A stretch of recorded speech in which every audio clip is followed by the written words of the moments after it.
Hi, my name is Bear, and let's start with Smalland, Survive the Wilds.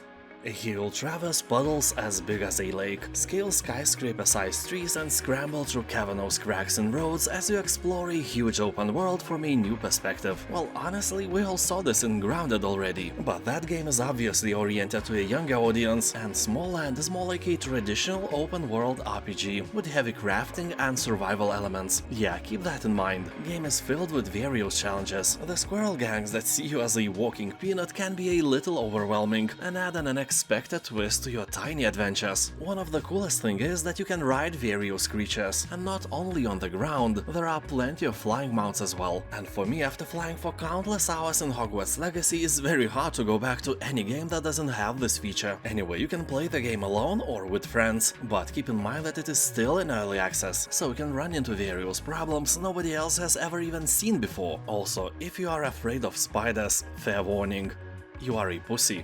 I'm kidding, I just wanted to stress out that here you will encounter some realistically looking and moving spiders that may not be compatible with your raging arachnophobia. Kingdom New Lands. You won't believe that, but this is an open world game. Well, technically you can move only in 2 dimensions, but this game has a world and it is open. You will travel to the unexplored places and welcome the deluge of new mounts, merchants and vagrants that call these isles home, but be wary of the new obstacles that threaten your arrival. Not only the greedy creatures block your way, but even the environment itself can defeat you. You'll come across items, NPCs and mysterious statues to help you, but you'll have to figure out just exactly how they will aid you in building and defending your kingdom. Red Dead Redemption 2. Here you are, an outlaw on the run, with federal agents and the best bounty hunters in the nation massing on your heels. You and your gang must rob, steal and fight your way across the heartland of America in order to survive. Well, the main story is all about that, but honestly all you will do here is free ride your horse all over the map, do casual quests for the NPCs you encounter, and will be occasionally killed by a bear. There is an urban myth that if you stay completely still in the game, the bear will leave you alone. I never tested that, I usually panic, shoot the bear to the leg or a butt, and, then I die. This game is serious, but it doesn't take itself too seriously. It's full of really funny unexpected events and situations. On the other hand, the story is decent and some of your actions have serious consequences. Like, shooting a bear to a butt will have consequences of your death. Main story will take about 50 hours from your boring life, and all the online content can take 10 times more. Those are the same creators as of GTA games. They really know how to pin your attention for a long time, so be sure you have it. Plague Tale Requiem. After escaping your devastated homeland, you will travel far south to new regions and various forsaken cities. There you attempt to start a new life and control Hugo's curse. Yeah, the kid is cursed, but you, instead of dropping him into the ocean and forgetting which ocean it was, you travel with him. No Hugo, no problems, but you chose problems. So everything that happens from now on is basically your fault. So when Hugo's powers reawaken, oh surprise, surprise, death and destruction return in a flood of devouring rats you probably all know from the first part of this beautiful game. Forced to flee once more, you place your hopes in a prophesized island that may hold the key to saving Hugo. The game will let you know the price of saving those you love in a desperate struggle for survival, and you ain't gonna like it. You will strike from the shadows or unleash hell, overcoming foes and challenges with a variety of weapons, tools and unearthly powers. People on Steam are talking that this game will make you cry, mostly because of the story, but a tear or two will also drop when you realize that the game is super slow and your movement speed is even slower. Despite that, Plague Tale Requiem has about 90% of positive reviews, and if you like story-rich adventure games, it's a must-play sooner or later.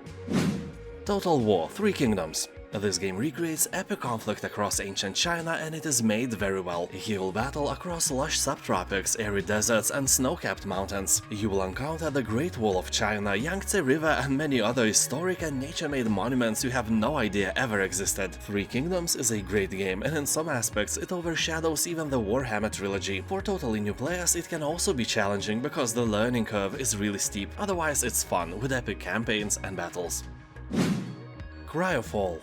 This is a sci-fi colony simulation survival game set on a forgotten planet in a distant future. You will join the world together with other survivors to rebuild your civilization from scratch. Start with primitive technology and simple tools, and use them to progress towards modern industrial might and even beyond, eventually reaching space-age technology only seen in science fiction. So it's a science fiction game where you seek to achieve some science fiction. CryoFall can be played either as a relaxed player versus environment experience with no competition, or as a brutal and unforgiving PvP.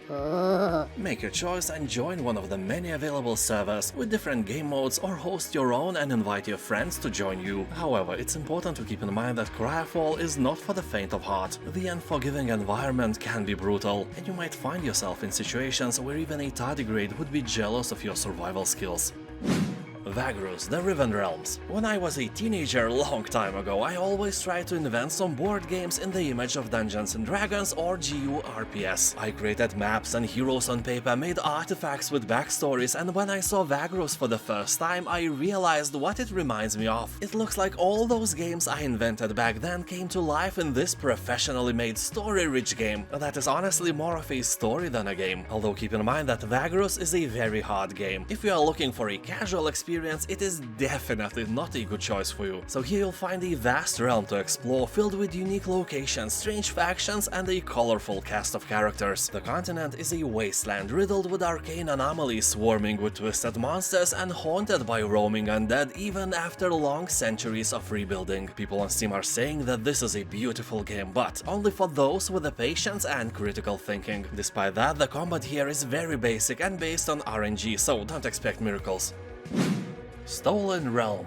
The game has a simultaneous team turn system implemented for faster combat and character scaling, meaning that no matter how many people will join you on your quest, the overall difficulty of the game will stay the same. Here, more than 240 skills in 8 distinct skill trees, 500 items, and fun rewarding activities will keep you entertained. Game is in early access, but it already has very positive reviews, so it's a great sign. People are talking that the game is really enjoyable, but best if played in a group of 2 to 4 people. For example, I don't have this amount of friends, so I will skip it and keep my virginity strong with other games, but if you have a buddy or two, invite your both mothers-in-law and have fun together. And after that, of course, you can try this game. Patron. This is a survival city builder with an interesting social dynamic system. You'll gather and produce resources, build your village into a prosperous city, and navigate the intricate social tensions before they reach boiling point. And if they do, everything you have built, everything you put so much energy and brain into will burn to the ground. And by that you will fail that survival part of the game. You know, here each individual citizen in the town has their needs, desires, and issues troubling them or making them happy. Some citizens are more concerned with immigration, while others are more aggravated by tax-related issues or the increasing price of potato salad ingredients. If the citizens' view on the subject is in line with what you are doing, they will be happy. Works the other way around as well. Patron has mostly positive review score, but it also has a free demo available, so you can try the game without risking anything. Pillars of Eternity 2 Deadfire. Here you'll go after a rogue god over land and sea, captain your ship on a dangerous voyage of discovery across the vast unexplored archipelago region of the Deadfire. Also, have you noticed how all the names in fantasy games and books have some doomy and gloomy meaning? Region of Deadfire, lands of crying souls, mountain of doom, sea of sorrow, forest of banshee screams, and so on. Well, in the real world, all those places would probably have way less terrifying names given to them by locals, such as Region of Rocks, Land of Dirt, the Volcano, Sea of Water, and Forest of Pedophiles. Yeah, this is an exception. Way more terrifying than Forest of Banshee Screams, to be fair. Don't go there for any reason. Anyway, all the names are way less poetic in the real world. So in Pillars of Eternity 2 you will bend the world to your will, as you explore the depths of infinite possibilities, including detailed character customization and total freedom of exploration. People on Steam comments are saying that the second part has more interesting quests and activities than the first one. Well, it's for you to judge. Thank you for watching, have a nice day, and I'll see you next time. Bye!